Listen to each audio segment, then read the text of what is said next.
नमस्कार साथियों, मैं मनीष भारती संस्कृति आईएएस प्लेटफॉर्म पर आप सभी का स्वागत करता हूं। साथियों, आज इस मुद्दे पर चर्चा करने वाले हैं वह इस देश के हर एक कर्मचारी के लिए बेहद महत्वपूर्ण है। क्या है? जैसा कि हम सभी जानते हैं कि श्रम संहिताओं को लेकर के बात किया गया है, लेकिन वो जो 4 श्रम संहिता हैं उनको ठीक ढंग से लागू नहीं किया गया है। तो यही अब विचार किया जा रहा है, विमर्श में ये बातें आ रही है कि इन 4 श्रम संहिताओं के महत्व को समझा जाए, सही से धरातल पर इसे उतारा जाए ताकि राष्ट्रीय विकास में ये अपना योगदान दे सके। चारों श्रम संहिताएं जो है शीघ्र लागू करने की अब बात की जा रही है और खास करके आज जब आप देख रहे हैं ऑटोमेशन की दुनिया है, रोबोटिक्स, एआई की दुनिया है, डिजिटलीकरण के युग में हम आ चुके हैं, तो निश्चित तौर पर नौकरियों की संख्या घट रही है। तब ये संहिताएं संतुलित विकास और बेहतर ढांचा प्रदान करने के लिए और भी आवश्यक है। तो हम सब जान रहे हैं कि चारों श्रम संहिता यानी कि लेबर जो कोड है उसको लेकर के कानून बन चुका है, लेकिन उनका पूरी तरह से लागू होना अभी भी बाकी है। इसीलिए ये बातें की जा रही है कि समय रहते हुए इस पर विचार विमर्श कर लेना चाहिए। आएंगे, विस्तार से चर्चा करेंगे। उससे पहले आपके लिए एक सूचना है, संस्कृति आईएएस के द्वारा चिल्ड्रंस डे ऑफर दिया जा रहा है जिसकी वैलिडिटी 14 नवंबर तक है। आईएएस फाउंडेशन बैच की बात किया जाए तो प्रीलिम्स और मेंस दोनों ही सेगमेंट इसमें आपको शामिल मिलेगा। अगर देखेंगे तो यह कोर्स दोनों ही लैंग्वेज में उपलब्ध है, हिंदी माध्यम में भी और इंग्लिश माध्यम में भी। अगर हिंदी में आप लेते हैं तो 50,000 इसका फी है, इंग्लिश में केवल और केवल 25,000 रखा गया है। मोड लाइव ऑनलाइन होने वाला है। देखिए यहाँ पर ये संपर्क सूत्र आपको दिया गया है, इस पर कांटेक्ट करके अधिक जानकारी लेकर के आप अपने मनचाहे कोर्स में नामांकन करा सकते हैं। चलिए अब कुछ मुद्दों पर बात करते हैं जहां पर हम चर्चा कर रहे थे कि क्या क्या चीजें यहां पर अब की गई है। देखिए, भारत में श्रमिकों के अधिकार को लेकर के हमेशा ही बातें होते रहा है, लंबे समय से, आजादी पूर्व से ही इन सब चीजों को हम लोग देखते आए हैं। औपचारिक रोजगार संरचना में देखा जाए ना तो सुधार की बात की जाए तो दशकों से व्यापक कार्य भी हुआ है, इसकी आवश्यकता भी महसूस की जा रही थी। पुराने श्रम कानून वो बेहद जटिल हुआ करता था और असंगठित भी था, जिससे न केवल श्रमिकों के हितों की सुरक्षा सीमित थी बल्कि उद्यमों पर भी इसका बुरा प्रभाव पड़ता था। इसीलिए यहाँ पर इन सब चीजों को लेकर के जोर दिया गया कि समय के साथ श्रम संहिताएं आए और जो है बेहतर तरीके से इसका कार्य किया जाए। राष्ट्रीय श्रम आयोग ने यह पहचान की कि समग्र आर्थिक विकास और सामाजिक न्याय के बीच संतुलन बनाना आवश्यक है। अब ये संतुलन कैसे बनेगा? तो निश्चित तौर पर श्रम कोड को लागू किया जा सकता है और श्रमिकों के लिए जो आवश्यक सुधार है उसको लागू किया जा सकता है। अब इस वजह से क्या होता है कि 2019-20 में संसद ने 4 प्रमुख श्रम संहिताओं को पारित किया, जो न केवल देखा जाए तो पुराने कानूनों का एक तरह से एकीकरण है, कह सकते हैं एक संग्रह है, बल्कि आधुनिक उद्योग, सेवा क्षेत्र और असंगठित क्षेत्र की आवश्यकताओं के अनुरूप भी तैयार किया गया है। जैसा कि मैंने कहा कि एआई की बात करेंगे या ऑटोमेशन की बात करेंगे, डिजिटल वर्ल्ड की हम बात करेंगे, और इस तमाम वजहों से हम सभी जानते हैं कि नौकरियां सीमित हो रही है, लेकिन हमें संतुलित और समावेशी विकास तो चाहिए। तो जाहिर सी बात है, समय रहते हुए हमें इसके लिए बेस भी तैयार करना पड़ेगा। तो ये संहिताएं जो है आर्थिक गतिशीलता को सामाजिक न्याय से जोड़ने का काम करेगी और इस वजह से निश्चित तौर पर भारत, हम जो कहते हैं ना कि हम एक विजन लेते हैं कि हम आज़ादी का जब 100 वर्ष सेलिब्रेट कर रहेंगे 2047 में, तब हम एक विकसित देश बन जाएंगे। तो विकसित देश कैसे बनेंगे? हम अपने श्रमिक के आधार पर ही जा सकते हैं, वहां तक पहुंच सकते हैं। क्योंकि हमारे जितने भी कर्मचारी देश भर के हैं, चाहे वो किसी भी क्षेत्र में कार्य करते हैं, जब तक उनके अधिकार समुचित ना किए जाएंगे वह सही से कार्य भी संपादित नहीं कर पाएंगे। और इस दृष्टिकोण से देखा जाए तो फिर आत्मनिर्भर भारत की जो कल्पना करते हैं हम, वह एक तौर से मिथ्या हो जाएगा। तो निश्चित तौर पर ये जो 4 तरह के श्रम संहिताएं हैं, लेबर कोड जो है, इसको लेकर के यहाँ पर बात की जा रही है कि ये लेबर कोड और उनका महत्व क्या हो सकता है, इसको कैसे लागू करने की बात की जा रही है। और इस सब चीज़ों के बीच में अगर आप देखेंगे तो वह लेबर रिफॉर्म्स बिल को रखा गया है। जैसे कि वेज कोड, पहले अगर बात किया जाए वेज कोड है, इसके बाद जो है इंडस्ट्रियल रिलेशंस की बात करेंगे, सोशल सिक्योरिटी बहुत आवश्यक है कि जो श्रमिक हैं उनकी सामाजिक सुरक्षा सुनिश्चित की जाए। जैसे पेंशन को लेकर के बात किया गया, अभी आपने देखा कि केंद्र सरकार के द्वारा कहा गया कि यहाँ पर यूनिफाइड पेंशन स्कीम हम लेकर के आएंगे। इसके अलावा आपने देखा कि 8वां वेतन आयोग की बात की गई। ये सब एक तरह से देखा जाए तो सोशल सिक्योरिटी के क्षेत्र में कदम बढ़ाना है। और यहाँ पर बात की गई है इंडस्ट्रियल सेफ्टी एंड वेलफेयर को लेकर के। अब एक एक चीज को जरा यहाँ पर विस्तार से समझने की कोशिश करते हैं। देखिए, सबसे पहले हम मजदूरी संहिता को लेकर के बात करते हैं। कोड ऑफ वेजेज 2019 में इसको लाया गया। उद्देश्य क्या रखा गया?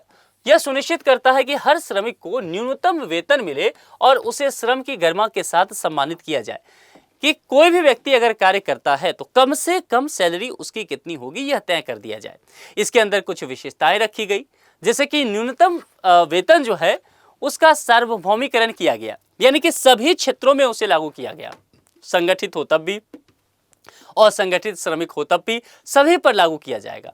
राष्ट्रीय आधार वेतन का तैयार किया गया। केंद्र सरकार जो है जीवन स्तर और क्षेत्रीय परिस्थितियों के आधार पर इसे निर्धारित करेगी। राज्यों को इससे कम वेतन तय करने की अनुमति नहीं दी जाएगी। अब नियमित वेतन समीक्षा भी की जाएगी आर्थिक परिस्थितियों के अनुसार। अब नियमित वेतन समीक्षा इसीलिए कि इन्फ्लेशन तो बढ़ रहा है, मुद्रास्फीति, तो निश्चित तौर पर जैसे बहुत सारे देखें कर्मचारियों का डीए बढ़ता है, लेकिन अगर वो कर्मचारी जो असंगठित क्षेत्र में है तो फिर उनके वेतन का क्या होगा। तो इन्फ्लेशन के अकॉर्डिंग सैलरी भी बढ़नी चाहिए।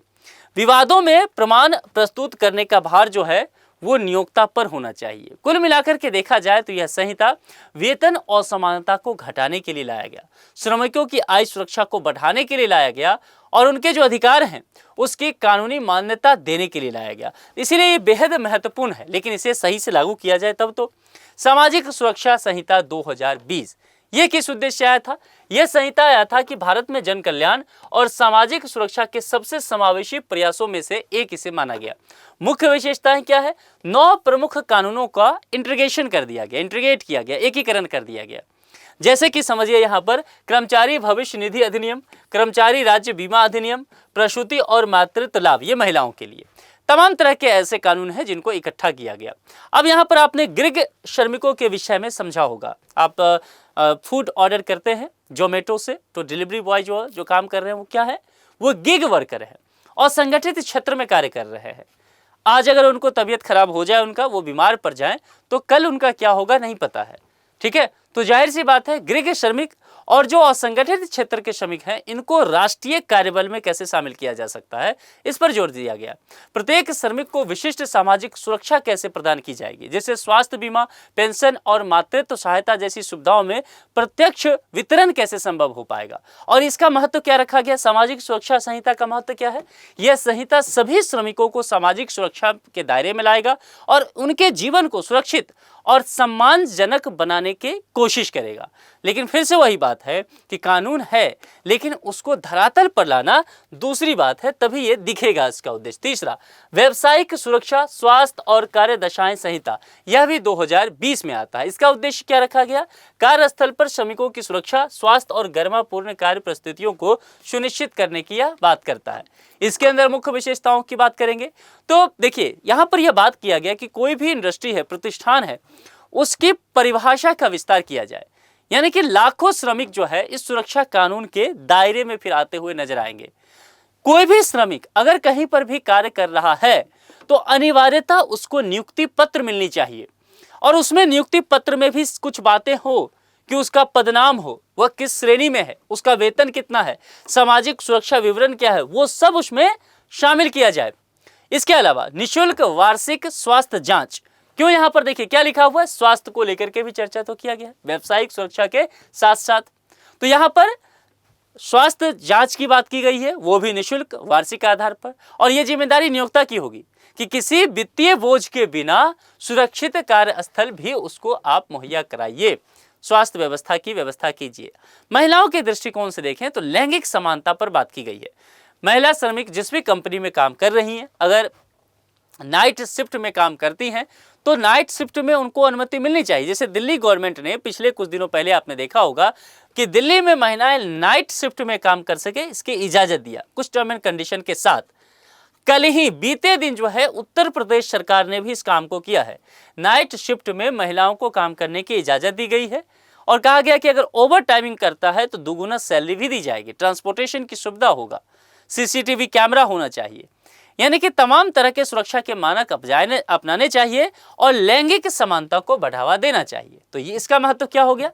यह संहिता जो है कामकाजी श्रमिकों की सुरक्षा, स्वास्थ्य, इसका व्यापक ध्यान देता है, जिससे काम के प्रति उनका आत्मसम्मान बढ़ता है। बेहद जरूरी यही है कि आत्मसम्मान निश्चित तौर पर कर्मचारियों का बना रहे, उसे ये ना लगे कि वह क्या कर रहा है, किसी जगह पर बंध के रह गया है। अब चौथे, औद्योगिक संबंध संहिता, यह कब आता है? 2020 के। इसका उद्देश्य क्या था? नियोक्ताओं और कर्मचारियों के बीच संबंध को स्पष्ट किया जाए, संरचित और न्याय संगत बनाया जाए। कई बार क्या होता है कि उद्योग में जहाँ भी लोग काम करते हैं तो विवाद बहुत हो जाता है, और वह विवाद इसलिए रहता है कि बहुत सारी चीज़ें वहाँ पर एक मिसकम्युनिकेशन कह सकते हैं, वो बहुत स्पष्ट नहीं रहता है। तो इन सब चीज़ों को लेकर के बात किया गया। मुख्य विशेषताएं, 3 पुराने अधिनियमों को एकीकृत कर दिया गया। अब इसमें कहा गया कि 20 या अधिक कर्मचारियों वाले जो कंपनी हैं उनमें शिकायत निवारण समिति होनी ही चाहिए और विवादों का शीघ्र समाधान किया जाना चाहिए। अब देखिए छटनी की बात, क्योंकि बहुत सारी कंपनी आप देख रहे होंगे कोविड के बाद कि अचानक से जो है वो हायर और फायर का गेम चलता है। तो छटनी के मामले में कहा गया कि आपको किसी कर्मचारी को हटाना है तो 30 दिन का नोटिस देंगे, और अगर मुआवजा की राशि है तो वह पर्याप्त मुआवजा भी आपको देना पड़ेगा। अब इसका महत्व क्या है? यह संहिता श्रमिकों की आजीविका सुरक्षा को सुनिश्चित करती है और औद्योगिक विवादों को भी न्यूनतम करने का कार्य करती है। अब कुल मिलाकर के मैंने यहाँ पर 4 आपको संहिता के विषय में, लेबर कोड के विषय में चर्चा किया। चारों संहिता को अगर एकीकृत करके इसका सामूहिक महत्व समझने की कोशिश करेंगे तो सबसे पहले क्या किया गया? कानूनों का आधुनिकीकरण किया गया। 29 अलग अलग कानून थे, 29। ये केंद्रीय कानून है, इसको सरल किया गया, पारदर्शित किया गया और संगठित ढांचे में इसको ला दिया गया। गुणवत्तापूर्ण रोजगार की बात की गई। औद्योगिक क्षेत्र में श्रमिकों की संख्या बढ़ाई गई, उनके वेतन और सामाजिक सुरक्षा बढ़ाने की बात की गई। समान अवसर दिए गए। न्यूनतम वेतन की बात किया गया कि सभी को एक न्यूनतम वेतन दिया जाएगा। राष्ट्रीय आधार होना चाहिए वेतन का, राज्य भी उससे कम नहीं दे सकते। लैंगिक और सामाजिक समावेशन को लेकर के बात किया गया। महिलाएं भी नाइट शिफ्ट में काम कर सकती हैं। अन्य कर्मचारियों को भी कानूनी अधिकार दिए गए, सामाजिक सुरक्षा दी गई। तमाम तरह के उद्देश्यों को पूरा करने की बात की गई। आर्थिक विकास में योगदान की बात अगर किया जाए इसके अंतर्गत तो देखेंगे जो ये पूरी तरह से जितने भी प्रक्रियाएं हैं इसको बहुत सरल बनाया गया। पारदर्शी नियम इसके अंतर्गत रखे गए ताकि निवेश बढ़ सके और औपचारिक रोजगार के अवसर भी बढ़ सके।